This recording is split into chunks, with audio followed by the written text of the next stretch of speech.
අද දින මහජන උපයෝගිතා කොමිසම මේ රටේ විදුලි පාරිභෝගික ජනතාව ගැන හිතලා ලක්ෂ 220ක් පුරවැසි පරපුර ගැන හිතලා රජය විසින් යෝජනා කරපු 6.8ක විදුලි බිල වැඩි කිරීම ප්‍රතික්ෂේප කරලා තිබෙනවා. ඒ පිළිබඳව අපගේ ස්තුතිය සහ ප්‍රණාමය මහජන උපයෝගිතා කොමිසමට රටේ ජනතාව වෙනුවෙන් අපි පුද කර සිටිනවා. අපි ඉල්ලීමක් කරනවා මහජන උපයෝගිතා කොමිසමෙන් විශේෂයෙන්ම විදුලි බිල වැඩි කිරීම මාස 3කට අත්හිටුවාසේම වැඩි කිරීම නොවේ විදුලි බිල 33%කින් අඩු කරන්නට මේ රටේ ජනතාව ජනවරම් 3ක් ලබා දීලා තිබෙනවා. ජනාධිපතිවරණයේදීත් මහමැතිවරණයේදීත් පළාත් පාලන මැතිවරණයේදීත් වර්තමාන ජනාධිපතිවරයා බොහොම පැහැදිලිව ප්‍රකාශ කරා 9000 බිල 6000 කරනවායි කියලා 3000 බිල 2000 කරනවායි කියලා 33%කින් අඩු කරනවා කියපු විදුලි බිල එසේ අඩු කරන්නට අවශ්‍ය යෝජනා ටික මුදල් අමාත්‍යාංශයෙන්ුත් විදුලි බල මණ්ඩලයෙන්ුත් ලබාගෙන අන්න ඒ විදුලි බිල අඩු කිරීම ඉදිරි දින කිහිපය තුළ ක්‍රියාත්මක කිරීම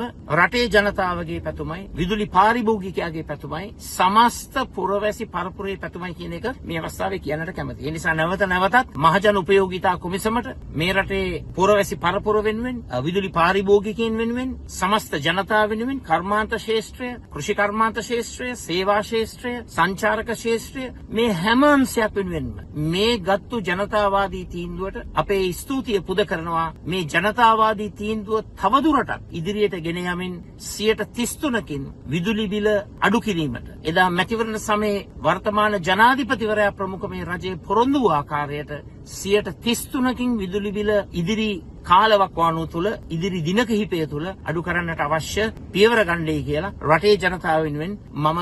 ඉල්ලීමක් කරනවා.